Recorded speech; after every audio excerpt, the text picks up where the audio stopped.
Welcome. I'm here with Bonnie Blachly, who is part of the Gentle Passage Doula Collective with me.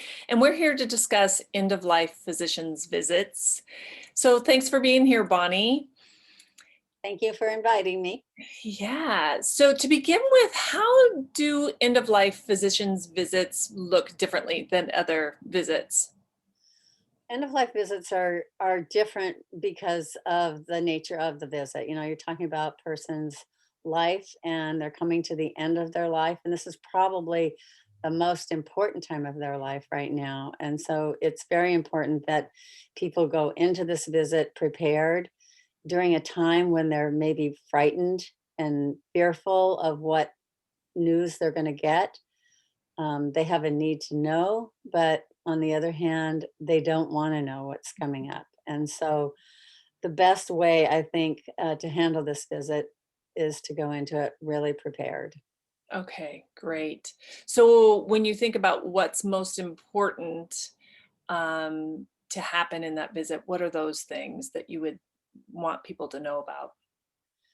I think the most important thing in this visit is to make sure that you get everything out of the visit that you want. And the best way to do that is to have someone go with you. Mhm. So you have a second set of ears, a second set of eyes to hear and listen and see what's actually going on with you.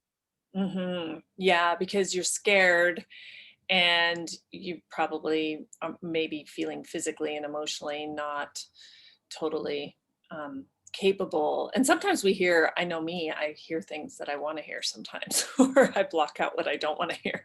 Yeah. Yes, that's And also to exactly. have that support. Yep. Okay. So, what would be some tips that would be important for people to keep in mind?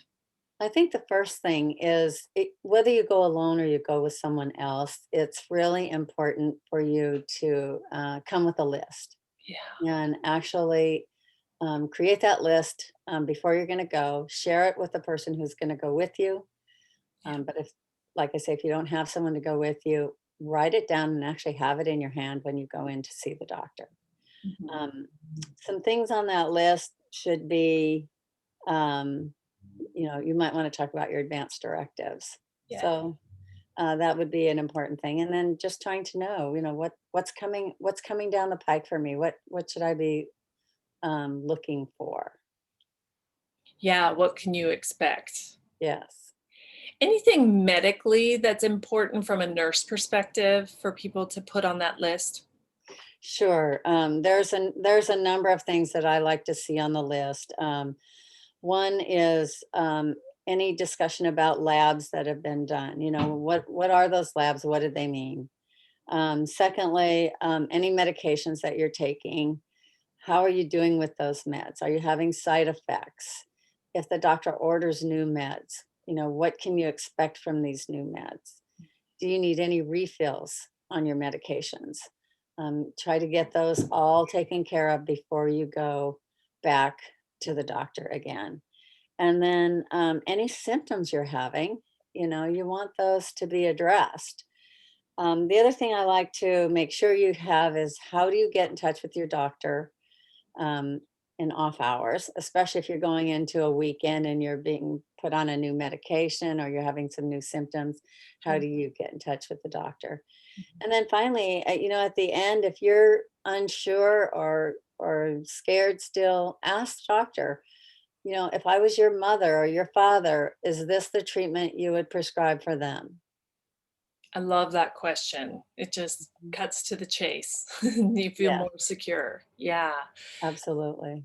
So managing the expectation of what you want to have happen before the appointment, and then also get the information from the doctor about what you can expect in the future, just really so that you know what you're facing, um, and that you have that open discussion.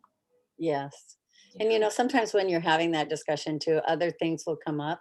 Mhm. So, and this is where having another person there with a notebook Yeah. can write down some of those things that the doctor adds in addition to the answers to your questions. So, questions breed more questions often, and so this is where a second person can help you with that. And they may have questions that they bring up that you did not think of. Right. Yeah. And also, I would imagine huge emotional support and security to have someone else there. Yes, and doctors are really open to that. They love the fact that you are taking care of your own healthcare by having somebody there with you that can walk with you through this experience at the end of your life. Yes, absolutely. And to back what they said in the appointment. So, Yes. yeah, so you don't feel like you have to go back really quick or contact the office. Yeah. Mm. Okay.